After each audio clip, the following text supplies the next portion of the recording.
അപ്പൊ നമുക്ക് ആദ്യം തന്നെ ഈ പേരിന്റെ കാര്യത്തിൽ ഞാനൊരു കൺഫ്യൂഷൻ പറഞ്ഞല്ലോ. പക്ഷെ എനിക്ക് തോന്നുന്നു ചെമ്പൻ ചേട്ടൻ വളരെ അറിഞ്ഞിട്ട് സ്വീറ്റ് ആയിട്ട് ആ ക്യാരക്ടറിന് ഒരു പേരിട്ടതാണ് ഈ ലിച്ചി എന്നുള്ളത്.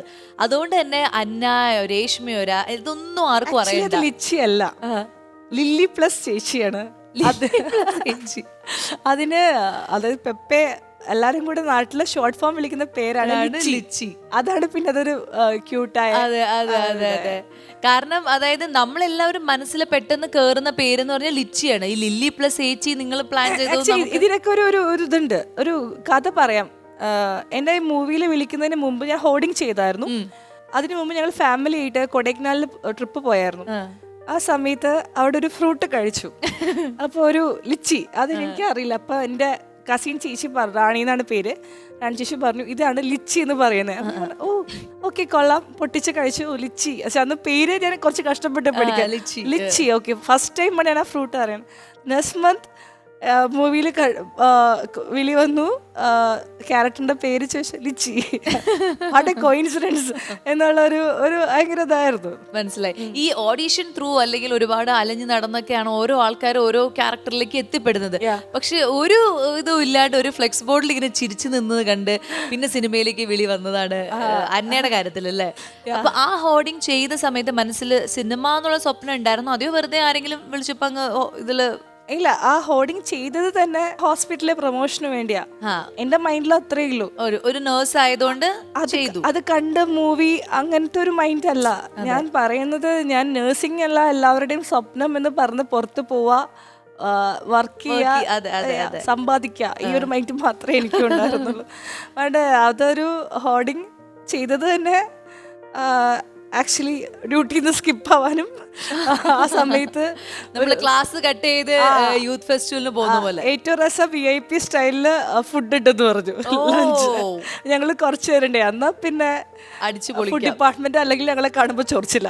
അപ്പൊ അവര് വന്ന് ഞങ്ങളിത് സെർവ് ചെയ്യട്ടെ എന്ന് കാണിക്കാനുള്ള ഒരു വാശിപ്പുറത്തൊക്കെ പോയതാ. കാരണം ആ ഹോർഡിങ്ങിന്റെ തലേ ദിവസം അന്ന് വരെ ഞാനില്ല എന്ന് പറഞ്ഞ് ഞാൻ ആ മൊമെന്റില് ഓക്കെ ലെറ്റ്സ് ഗോ എന്ന് കാണിക്കുന്ന അങ്ങനെ ഒരു ഇതില് പോയതാ. അത് കുറച്ച് പേരിട്ടായി. അതിൽ എന്നെ സെലക്ട് ചെയ്യൂന്ന് പോലും എനിക്ക് ഉറപ്പുണ്ടായില്ല. സെലക്ട് ചെയ്ത് കഴിഞ്ഞപ്പോ വീട്ടിൽ പറയണമല്ലോ, കാരണം കേരള ഇത് ചെയ്യുമെന്ന് പറഞ്ഞു. അപ്പൊ ഞാൻ വീട്ടിൽ പറഞ്ഞപ്പോ അമ്മ ഭയങ്കര എക്സൈറ്റഡ്. എന്താ നേഴ്സിന്റെ കോസ്റ്റ്യൂം, നേഴ്സല്ലേ, ഞാൻ കാരണം കൂടുതൽ നേഴ്സുമാർ ഉണ്ടാവട്ടെ എന്നുള്ളൊരു പ്രചോദനം, അത് മാത്രമേ ഉദ്ദേശിച്ചുള്ളൂ. അങ്ങനെ ആ ഹോർഡിങ് വന്നത്. പക്ഷെ ഹോർഡിങ് വന്നിട്ട് എനിക്ക് തോന്നുന്നു ഒരു 4 or 5 or 6 months കഴിഞ്ഞിട്ടാണ് തോന്നുന്നു എനിക്ക് കോള് വന്നത്. അപ്പൊ എന്നെ കാണുമ്പോൾ ആൾക്കാർ ചോദിക്കുന്നുണ്ട് കേട്ടോ, ഇപ്പോഴിവിടെ തന്നെയാണ് വർക്ക് ചെയ്യണേന്ന്. അപ്പൊ ഞാൻ ഹോർഡിങ് ചെയ്താലും ആരും വിളിച്ചില്ലെന്ന് വെച്ചു. അപ്പൊ ഞാനോട് പറഞ്ഞു ഞാൻ UK വിളിച്ചു എന്ന് ഞാൻ പറഞ്ഞു. എനിക്കത് എന്താ വിളിച്ചെന്ന് പോലും എനിക്ക് മനസ്സിലായില്ല. പക്ഷെ അതൊരു ഭയങ്കര എല്ലാവരും ഒട്ടും പ്രതീക്ഷിക്കാതെ വന്നൊരു സംഭവമാണ് ഈ സിനിമ എന്ന് പറയുന്നത്. അപ്പൊ സിനിമയുടെ വിളി വന്നപ്പോ വീട്ടിലെല്ലാവരും ഓക്കെ ആയിരുന്നോ?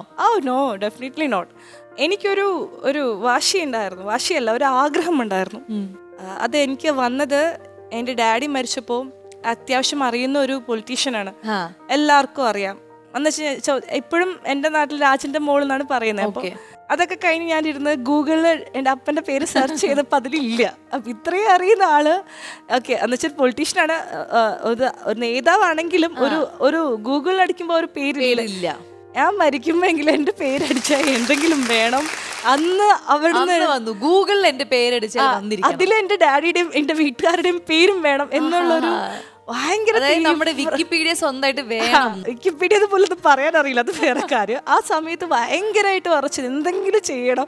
അപ്പൊ ഞാൻ ആലോചിച്ചു കൊലപാതകം ഒന്നും ആവരുത്, നല്ല രീതിയിൽ എന്തെങ്കിലും ചെയ്തിട്ട് എന്റെ പേരത് ഞാൻ മരിച്ചു കഴിഞ്ഞാൽ അവിടെ ഒരു കാണണം, ഇങ്ങനെ ഒരാൾ ഇവിടെ എക്സിസ്റ്റ് ചെയ്തു, അതിനെന്തെങ്കിലും ചെയ്യണം എന്ന് ഭയങ്കര അതിഹായ ഒരു ആഗ്രഹം ഉണ്ടായിരുന്നു. അതെനിക്ക് തോന്നുന്നു നഴ്സിംഗ് പഠിച്ചു കഴിഞ്ഞ സമയത്താണ് മനസ്സിലായ. മേ ബി നമ്മൾ ആഗ്രഹിക്കുമ്പോ അത് നേടിത്തരാൻ ലോകം മൊത്തം കൂടെ നിൽക്കുന്നു അറിയില്ലേ, ആ ഒരു സ്ട്രോങ് ഡിറ്റർമിനേഷൻ എനിക്ക് അവിടെ ഉണ്ടായിരുന്നു. മേ ബി അത് വർക്ക്ഔട്ട് ആയതായിരുന്നു. പക്ഷെ അപ്പോഴും അങ്ങനെ ഒരു ആഗ്രഹം വരുമ്പോഴും അത് ഇങ്ങനെ സിനിമ അല്ലെങ്കിൽ ഈ എന്റർടൈൻമെന്റ് മേഖലയായിരുന്നു, അതെയോ ഈ നഴ്സിംഗ് ഡോക്ടേഴ്സ് ഒക്കെ ഭയങ്കര? എനിക്ക് അങ്ങനെയൊന്നും ഉണ്ടായില്ല. എനിക്ക് ഗൂഗിളിൽ മേ ബി ഞാൻ ഫിലിം ഒരിക്കലും ചിന്തിച്ചിട്ടില്ല. സിനിമയെ തിയേറ്ററിൽ പോയി കാണാത്ത ഞാൻ ഫസ്റ്റ്. അത് ശരി. ആക്ച്വലി ഞാൻ എനിക്ക് തോന്നുന്നു ലാസ്റ്റ് പടം കണ്ടത് അതിശയം എന്നൊക്കെ മൂവി കണ്ടില്ലേ, മറ്റേ കാവ്യമാധവന്റെ. അത് കഴിഞ്ഞിട്ട് ഞാൻ പിന്നെ മൂവി കാണുന്നത് പുലിമുരുകൻ. ലാലേട്ടൻ പുലിമുരുകനെ കാണാനാണ് തിയേറ്ററിൽ പോയത്. അപ്പൊ അത്രയും ഗ്യാപ്പ് ഉണ്ട്. അതങ്ങനെ, അതായത് സിനിമകളോട് വലിയ താല്പര്യമില്ല. അല്ല, എൻ്റെ ഫാമിലി എന്ന് പറയുന്നത് വെൽ എഡ്യൂക്കേറ്റഡ് പീപ്പിളാ. അപ്പോൾ ഞങ്ങളുടെ ഒഴിവ് സമയങ്ങളിൽ ഞങ്ങൾ എന്തെങ്കിലും ട്യൂഷൻ ക്ലാസ്സിൽ കൊണ്ടുവന്നാക്കും, അല്ലെങ്കിൽ ഞങ്ങൾ കുറച്ച് ബുക്കുകൾ വായിക്കാൻ തരും. അപ്പോൾ ഈ ബുക്സും ഈ ലൈഫ് എനിക്ക് തോന്നുന്നു എൻ്റെ കുടുംബത്തിൽ ഏറ്റവും ഉഴപ്പി നടക്കുന്നത് ഞാനായിരുന്നു. അത് കഴിഞ്ഞിട്ട് കോളേജ് എന്ന് പറഞ്ഞാൽ എനിക്ക് തോന്നുന്നു so excited to go college എന്ന് പറയുന്നത് എന്താ പുറത്ത് ബാംഗ്ലൂർ, ഓക്കെ, നഴ്സിംഗ്, ബാംഗ്ലൂർ, ഡൽഹി, ബോംബെ, ഇതൊക്കെയായിരുന്നു മൈൻഡിൽ. കാരണം സ്കൂൾ ഇപ്പുറത്ത് വീടിൻ്റെ നടന്നു പോയാൽ മതി, ഹയർ സെക്കൻഡറി തൊട്ടിപ്പുറത്ത്. അങ്ങനെയൊക്കെ പ്രതീക്ഷിച്ചിരിക്കുമ്പോൾ ആ കോളേജ് വന്ന് നഴ്സിംഗ് സെലക്ട് ചെയ്ത് പെട്ടെന്ന് ട്രാൻസ്ഫോർമേഷൻ ആയിരുന്നു. നഴ്സിംഗ് എഞ്ചിനീയറിംഗ് ഒക്കെ പറഞ്ഞാൽ നടന്നത്. ശരി, ഓക്കെ, കോളേജ് കിട്ടുന്നത് വീടിന്റെ ബാക്കിൽ. അപ്പൊ ഞാനിങ്ങനെ വർക്ക് ചെയ്യുമ്പോഴെങ്കിലും എനിക്ക് ബാംഗ്ലൂരിൽ പോകണം. ദ മൊമെന്റ് ഞാൻ ആ ഡിസിഷൻ എടുത്ത് സർട്ടിഫിക്കറ്റ് എടുത്ത് ആ ടൈമിലാണ് റിസൾട്ട് വന്നു ഡാഡി പോയെ. പിന്നെയും ഞാൻ വീട്ടിൽ തന്നെയാണ്, തൊട്ടടുത്തുള്ള ഹോസ്പിറ്റലിൽ വർക്ക് ചെയ്ത്. കാരണം പിന്നെ ഫാമിലി ടേക്ക് കെയർ ചെയ്യണമല്ലോ. അപ്പൊ അങ്ങനെ എനിക്ക് തോന്നുന്നു ഞാൻ എറണാകുളം പോലും നാട്ടിൽ നിന്നിട്ട് ഞാൻ കണ്ടിട്ടില്ല.